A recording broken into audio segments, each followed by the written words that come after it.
You know those days, right, where you feel like you're just constantly chasing the clock, and no matter what you do, you can't keep up? Well, what if our entire way of thinking about time is just wrong?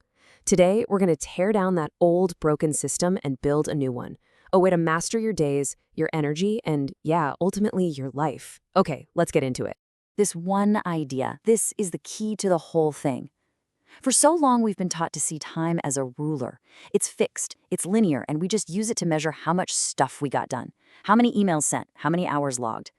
This new model asks us to see time as a fabric, something we can shape, something we can stretch, something we can weave meaning into. And this comparison just nails it. The ruler is all about quantity. It's cold, it's impersonal, and it's always running out. But the fabric? Oh, that's about quality. It measures the texture of a moment, the depth of your focus, the richness of an experience. It's the difference between a day filled with 20 frantic little tasks you barely remember and a day with one profound, unforgettable breakthrough. So how do we actually start working with this fabric of time? Well, for the answer, we can look way back to the ancient Greeks. Turns out they had a brilliant solution because they didn't just have one word for time, they had two. And understanding their two-clock system is step one to getting off that hamster wheel for good. So first, you've got Chronos. This is the time that pretty much runs our modern lives. The clock on the wall, the constant march of meetings and deadlines. Chronos is all about quantity, one thing after another. Look, it's absolutely essential for coordinating our world, but if Chronos is your only boss, you are always going to feel like you're falling behind. But then there's Kairos. And this is the magic we're all chasing. Kairos is qualitative. It's about the opportune time. It's that incredible feeling when you're so deep in a state of flow, maybe it's a project, a great book, or an amazing conversation, that hours just melt away and feel like minutes. It has nothing to do with duration. It's all about the depth and the rightness of the moment. Now, look at this side by side. The most powerful part is the feeling. Chronos fuels that constant anxiety, that voice in your head saying, I'm running out of time. It's a mindset of scarcity. But Kairos, it delivers the beautiful opposite. I've lost track of time. It's a state of total presence, of abundance. So here's the key. The goal isn't to get rid of Chronos. We need it. It's to use it to create more space for Kairos. Okay, so we have these two different kinds of time, but what about that weird feeling where time seems to speed up, where entire weeks just vanish into a blur? Well, let's move on because it turns out we can actually rewire our brains to make our days feel longer and way more memorable. Here's why that happens. Your brain is a master of efficiency. It's almost too efficient. When your days are filled with the same old routine, same commute, same lunch, same tasks, your brain basically stops paying attention and recording the details. It hits the fast forward button on everything familiar. And that's why a whole month of monotony can feel like it disappeared in the blink of an eye. So the hack is beautifully simple. Introduce novelty. New experiences force your brain to wake up and start recording again in high definition. And you don't need to book a round-the-world trip. You just need to microdose novelty. Take a different street on your walk home.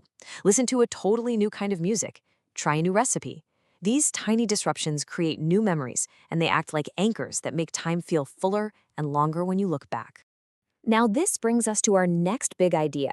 And honestly, this might be the most powerful one for changing your daily life. For years, we've been taught to manage our time. But what if the secret isn't managing the clock at all? What if it's about managing your own personal energy? This sounds so simple, but it's a massive shift in thinking. We act like every hour is created equal, but you know that's not true. An hour at 9 a.m. when you're feeling sharp and focused is not the same thing as an hour at 3 p.m. when you're hitting that afternoon slump. The true value of an hour is all about the energy and focus you bring to it. This chart just says it all, doesn't it? The source material we're looking at suggests that 1 hour of focused work during your personal peak, your red zone, is worth as much as 4 hours of trying to force that same work when you're in an energy slump. 4 times the value. I mean, once you really get that, it changes the entire game of how you plan your day. So you stop asking what's on my to-do list and you start asking, what's my energy level right now? Your high energy red zone is sacred. You have to protect it for your most important, challenging work. You use your low energy green zone for all that admin stuff and shallow tasks. And please do not neglect the blue zone. This is for real, unplugged recovery, not just scrolling on your phone. Match the tasks to your energy, not the clock. Okay, that's the theory. Now let's get super practical and turn this into a toolkit that you can start using like right now. Here are 3 simple, actionable things you can do to put these ideas into motion immediately. First, you've got to work with your body's natural rhythm, not against it. Our brains operate in these cycles called ultradian rhythms. It's about 90 minutes of high focus, followed by a need for about 20 minutes of rest. The key is to work in these intense 90-minute sprints and then take a real 20-minute break. Pushing past that 90-minute mark is basically like taking out a high-interest loan on your future energy.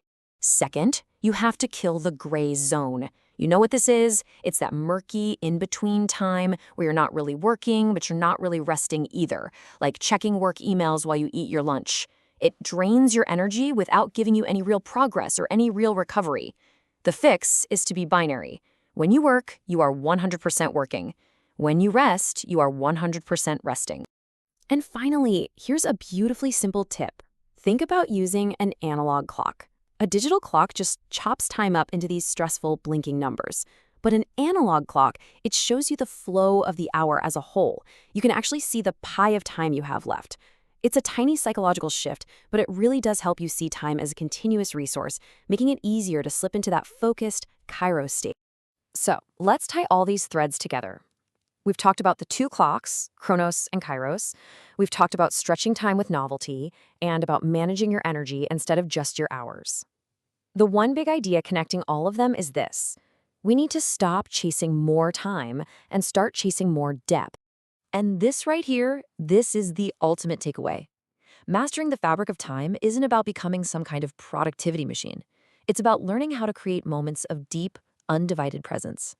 Because a handful of those truly present moments can define a life in a way that decades of distracted rushing never, ever will. So I'll just leave you with this final thought. For just a minute, forget the to-do list, forget the calendar alerts. Based on everything we've covered, what is one thing you will do today to stop measuring time and start truly feeling it?